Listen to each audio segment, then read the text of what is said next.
Hello guys, it's me again, Ray Simple Life. Bumabati po sa inyo ng magandang umaga, magandang tanghali at magandang gabi po sa inyong lahat.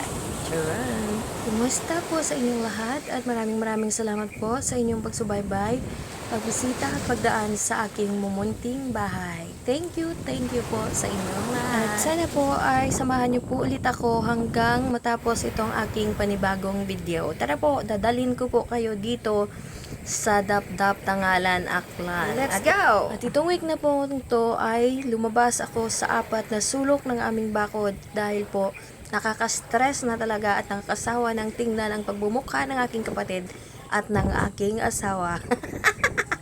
Hindi, matagal ko na talagang plano na pupunta sa Aklan kaso nga napakalayo at napaka-busy namin last year. So, hindi natuloy. Kaya ngayon natuloy na talaga kasi pumunta sila dito at may sasakyan sila. So, layo ba naman na 6 hours yung biyahe para nakakapagod. Pero dahil may sasakyan at libre pumunta doon, tara, let's go! Kailangan naman natin gumala-gala kasi nakakapagod naman talaga at nakaka-stress kapag nandyan lang tayo sa loob ng bahay. Marami tayong trabaho na nakikita. Kailangan din naman talaga natin minsan mag-relax, lalo na ko yung kasama natin sa bahay ay madalas talaga nakasimangot at palaging mainitin ang ulo ay talaga naman minsan kailangan mong pahinga para mapahinga rin yung utak mo. Charot! Tara, samahan niyo ako mag-relax dito sa Tangalan, Aklan. Ako siguro relax, pero ang may-ari ng bahay ay stress. Yes, napakabait ng mga taong to. Hindi ka talaga magsisisi kapag sila ang nakilala mo dahil talaga naman mahilig sila man libre.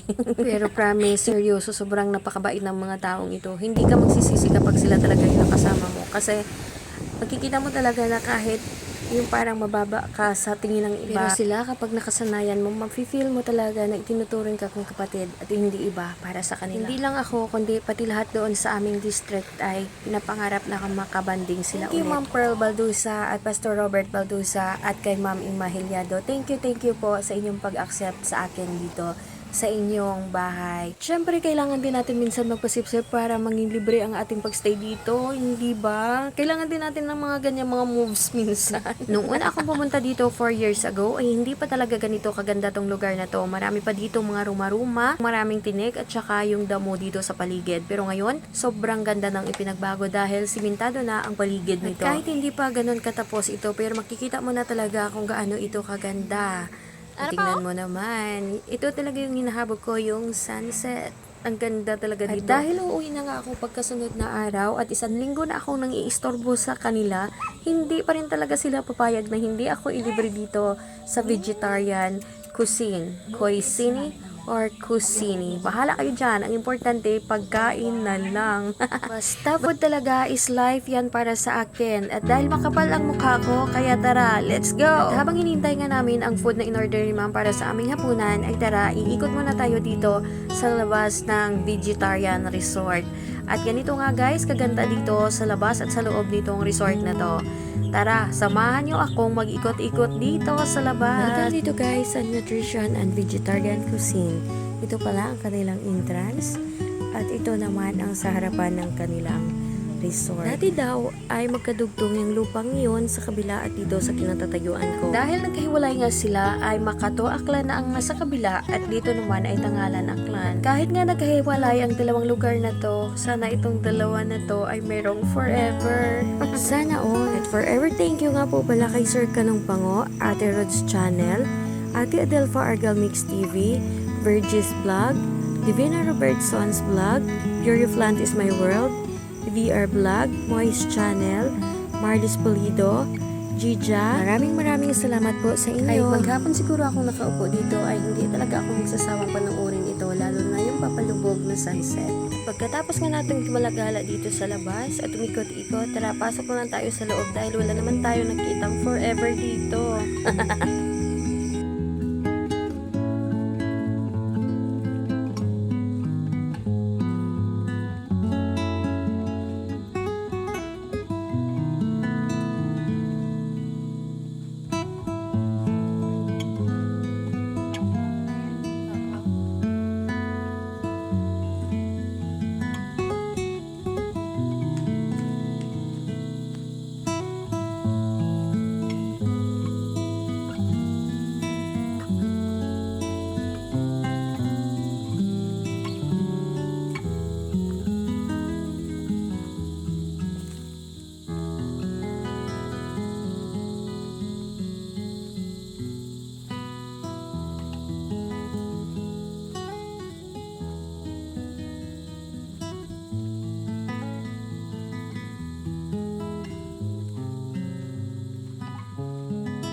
At yun na nga guys, ang makikita mo dito sa loob ng kanilang resort, makikita mo rin ang paglubog ng sikat ng araw dito. At kung ganito kagandang lugar, ang makikita mo ay papangarapin mo talaga na sana ay meron kang holding hands dito. Charot! At sabay yung panonoorin ang paglubog ng araw. Di ba, sweet? Uy, sana all! At ang kanila palang siniserve na pagkain dito guys ay puro vegetarian. Kung hindi ka mahilig sa karne, ito talaga ang bagay sa inyo. Kahit vegetarian to, pero ang lasa ay panalo. Parang kumakain ka na rin ng karne. At ito pala yung kanilang luto. Meron sila ditong gluten na sisig, kilawin, tofu sweet and sour, and gluten steak. Ito ang kanilang mga food dito guys at marami pang iba. Ito nga lang yung in-order namin kasi tatatlo rin lang naman kaming kakain. At dahil nandito na nga itong food na in-order ni ma'am para sa aming hapunan, na gusto sana namin kaninang i-take out. Pero nang naisip namin maghuhugas pa kami ng plato ay kaya naisipan na rin namin na dito na lang kumain. Ganyan talaga guys ang mga mindset ng mga masisipag. Iniisip mo talaga yung kapakanan mo na mahirap talagang maghugas ng plato. Napaka-healthy ng mga food na to guys dahil ang kanilang mga ingredients ay plant-based talaga. Sarap talaga ang food guys, parang kumakain ka lang talaga ng meat. At meron din sila dyan mga soup. At syempre, shake mo yan, baby. At lalo nalalasan ko talaga ang sarap nitong pagkain, guys, dahil talagang ito po ay libre. Di ba marami nagsasabi na kapag libre ay masarap? Charot. Hindi, thank you po talaga, Pastor Robert Baldusa, Ma'am Pearl Baldusa, and Ma'am Irma Hilyado. Sa masarap na food at sa pagturing sa akin na parang kapatid at anak niya na rin. Thank you po. Ang ganda talaga ng view dito, guys. Ang hindi lang talaga maganda ay ang pagmumukha ko. Kahit hindi ako maganda sa maliwanag, ang importante ay maganda ako sa dilim. Charot. Thank you again for watching guys and see you again next time. Love you. Bye-bye. Mwah.